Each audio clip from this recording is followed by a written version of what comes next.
You know, what I'm about to say, I'm saying with the urgency of a dying man.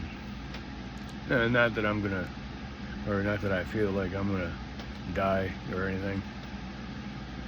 I feel pretty strong, but the urgency is still the same. Because I have to say this, because if I did die, I would be so remiss if I failed to say this. It'd be a catastrophe. It'd be a tragedy. It'd be a misrepresentation of everything that I hope for and everything that I stand for. I hope you understand that. So I started kind of a new journey of outlook to help me funnel my important thinking of the things I think are important, you know, the most important things in life and in being and in nurturing future life, and for you and for my future and for my understanding. And so I made kind of special regard, you know, in the end of my last talk, you know, and behold the man, right? And not taking anything away from that, but if I left it at that, I would be a sorry lopsided flat tire. Well, I gotta follow this up with behold the woman. Yeah. Behold the woman. And you know, we can get this from you know, the Jewish mythology, the Garden of Eden, man and woman being created from a rib from man's chest, you know, which typifies that the woman protects the man's heart. That's why the rib, you know, close to the heart. And the man protects the woman. And look, it just hit me like a ton of bricks, like an avalanche of realization, like a download of truth. You know, reflecting on Ember and Ash. You know, Ember and Ash, they're like Jesus Christ and Mary reincarnate. Ember and Ash, I swear to God, alright, they epitomize the relationship between Jesus Christ and Mary Magdalene.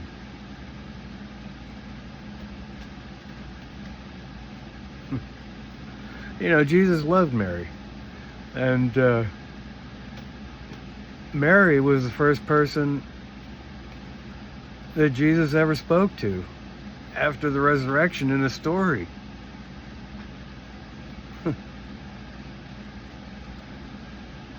You know? And these are just not make-believe things. These stories are myth, man. They have deep truth. They go way down deep inside of us. And look, when God speaks, we know what God says, even though there's no words that are spoken. No. God don't have to use the English language or the Chinese language. God's words don't have to be translated. No, when God speaks to our heart, and we know what what's meant. See, we know meaning. I know meaning. When I look at Ember and Ash, and I say, behold the woman. You know? Look at Ember. Okay?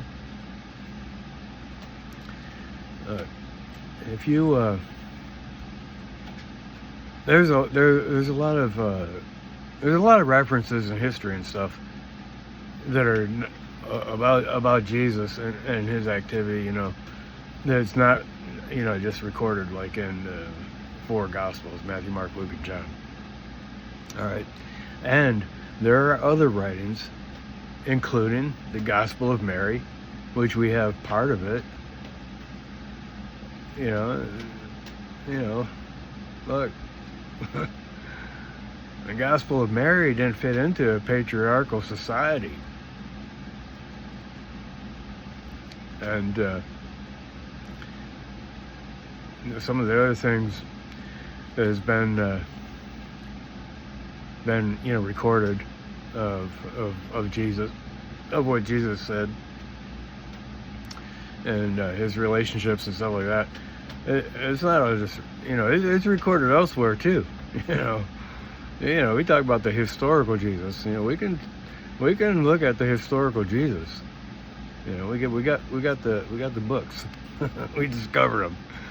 The Cave of Hammurabi, and I think the Gospel of Mary was discovered before the other writings in the Hammurabi cave. I mean, I think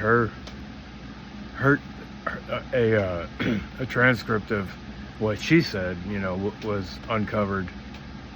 I don't know, like 40 years before Hammurabi. But you know, the church wouldn't have her because they're a patriarchal society. They ain't gonna have Mary as actually a truth bearer. You know, taking the place of Jesus Christ. You know, like continuing his message, and but you know, just saying, you know, women, you know, from early on, from that day. I mean, the Catholic Church, and even there are some churches, you know, like they won't even make women, you know, priests, or well, in the Catholic Church, I don't think there's any women priests. They did elevate Mary to, and I'm not talking about Mary, the mother of Jesus. I'm talking about Mary Magdalene. Or, well, I think, well, the Mary. Look, I don't know. Okay, look, there's a little confusion because early on, one of the popes, I can't remember what his name was, but he's around like 400 or 500, the year 400 or 500, something like that. You know, early on, like the Catholic Church, you know, came into being like probably around the year 200 or 300, and you know, they just you know, created a religion for the people that they could use, to be a sort of a consistent, unquestionable kind of doctrine of this is the undisputed, with full authority. There's words that they use, you know, to define it. It evades my mind right now, but it's like the absolute truth, you know, like you can't take her, like in the book of Revelation says, you know, you can't take away from this book or add to this book. Well, and a lot of people like try to define, like try to say, well, that reference for the book of Revelation, for example, you know, written by John, that covers like the whole canon of the Catholic Church's compilation of the books that we have in the Bible. But But there's other texts and other books and stuff that they didn't include, say, because they were selective, so that they could make a religion. And some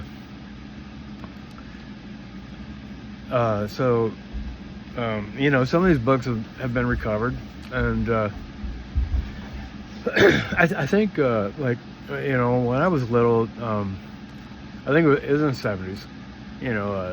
Jesus Christ Superstar came out. It was a movie, and some people hated it, and some people loved it. All the hippies loved it, of course. A lot of the religious people thought it was like heretical and demonic. But I'm gonna have to look it up and listen to the songs again. Jesus Christ Superstar. Who the hell do you think you are? That was a popular song when I was younger.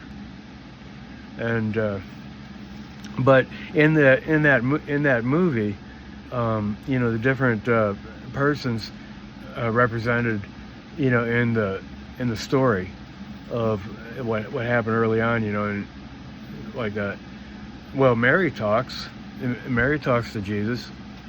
Well, look, I'm going to listen to that again, and see what it says.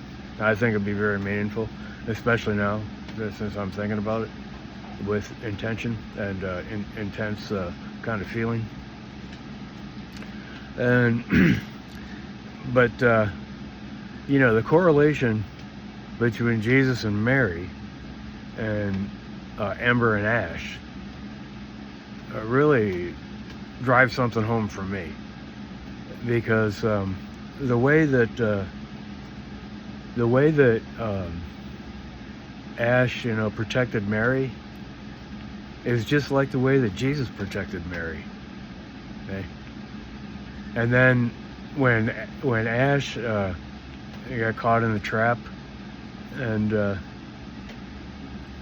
then Mary, Mary stood by Ash. I'm getting them confused. I'm getting them confused because they're the same thing.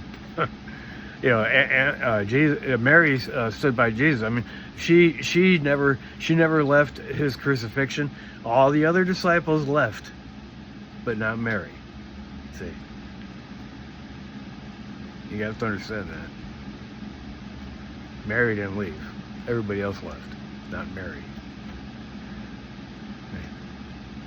And in the resurrection, when the story unfolds, the first person that Jesus talks to is Mary. Okay. And in the story of Ember and Ash, after Ash, gets caught in the trap and everything, and then helped, Ember wouldn't leave either, just like Ash would never leave Ember. So now Ember would never leave Ash. And look, the parallels are just undeniable. All right. And for me, it's like a reenactment of the story of Jesus and Mary. And so I can't help but say, behold the woman. Behold the woman.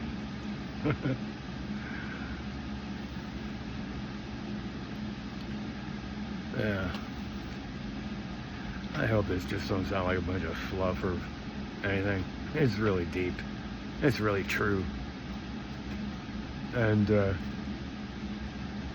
if there is any, which I can't say if there is any, I can't say that. There is truth. It is true. Everything in the spirit is true. Okay? And these myths and these things reenact themselves, and we see redemption and sacrifice and loyalty and love played out over again.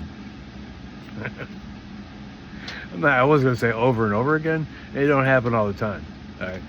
But it happens enough that we can take note, and we can look and we can see a vision. You know, we can have a revelation. We can have an epiphany. We can accept the truth is downloaded into our hearts and in our minds, and we can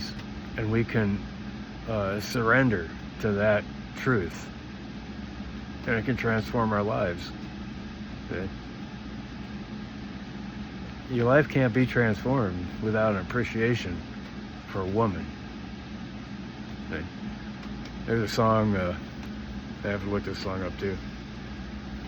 I remember listening to it when I was up in a country where one of my stepdads, he was married to my mom for a while, you know, had a cabin. And I remember, you know, the reception was poor up there, but I got this channel in, and they're playing "It's a Man's World." I think the song says it's a woman's world too, but I think this song was, and I think that sometimes they switch the word man or woman, but it, you know, it's a man's world. I think it was being sung by a woman, and I haven't listened to that song too again. I haven't heard it in a long time, but I'm thinking about it, and yeah, throughout a lot of history, coming down from, you know, the time calendar goes from the birth of Christ, I think, is the year 0. And that's the way they constructed the calendar, you know. Differentiating time, what was before Christ and what was after Christ. And even our calendar is 8 AD, after death, but it's in Latin, but it means after death. And BC, before Christ. See, and so yeah, I'm just saying, like, from the advent of Jesus Christ and the Catholic Church, and, you know, the Crusades and the Inquisitions and the all that, it's been a patriarchal kind of society, pretty much. Even in my lifetime, I mean, I remember when they're talking in the news about feminism. I remember when I was 12, I was thinking, man, I can't wait till I turn 16. I'm getting a license. You know. Yeah, I remember thinking when I was 12 years old. And I remember thinking when I was 12 years old on the radio, you know, about, you know, feminism and what feminism, you know, there's a lot of talk about feminism, you know. Well, the rise of the woman. I'd be remiss if I said on one hand, behold the man, and I didn't say on the other hand, behold the woman. Because Jesus Christ himself would say, look, you're missing the point, man. It's not all about me. You listen to what Mary says too. See? And, you know, I just had to say it in this talk. I'm going to think more on this subject, you know, but behold the woman. And because woman, you can't have, you can't embrace humanity if you don't embrace woman. Woman and man, they're like the yin and the yang. You can't have just the yin. No, you gotta have the yang. You gotta have both. The male and the female working together. It's incomplete if it's otherwise. And that has nothing to do with, like, you know, people that are gay or anything like that. That only has to do with the fact of what the message is, you know. And the message is undeniable. You can't deny the truth of this. You know, like they want to, in history, they wanted to like make Mary Magdalene out to be like a prostitute, or something. But Mary washed Jesus' feet with her hair, and Mary and Martha were sisters, and Mary would attend to Jesus' every word, and Martha would get angry because she's not helping in the kitchen to get ready to feed these people and everything like that, And she complained to Jesus, and Jesus said, Mary has, what did he say? Something like, don't get angry at Mary. She's chosen the better part. I mean, I don't remember exactly how he said it, but I have to reread that too. I don't know, but it was just that the idea, don't be concerned about like worldly affairs and stuff like that. Be concerned about what's personal and what's deep, and not what's superficial. Jesus at one time said, look, let the dead bury the dead. Come follow me. Yeah. He was a pretty tough guy. He's a pretty tough dude. I've said already, he was austere in his religion,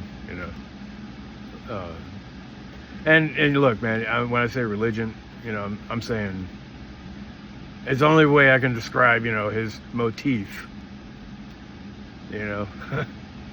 He was grounded. Well, look, we can't ignore what Mary said.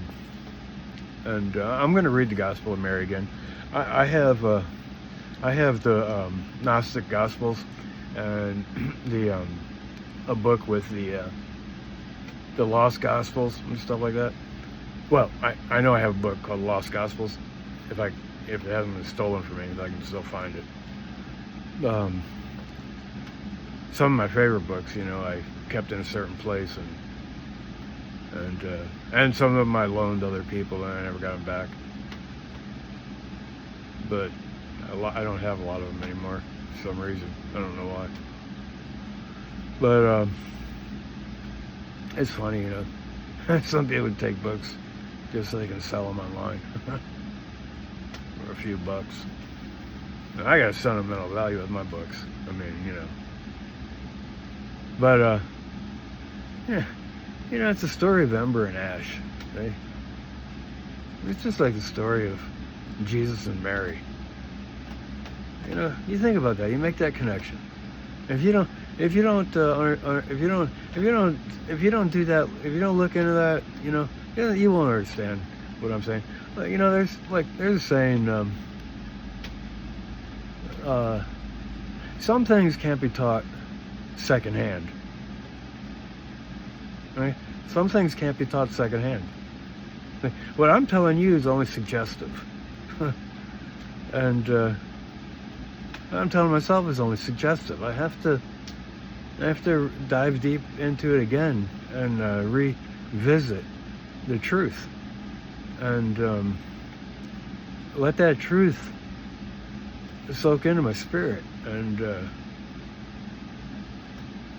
bring life to my being in a new way, a new understanding, revitalize me. See, that's for me, But some things, can't be taught secondhand. I mean, you have to have your own experience.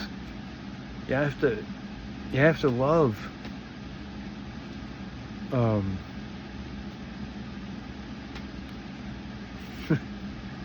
You have to love. I mean, as pure as that. I mean,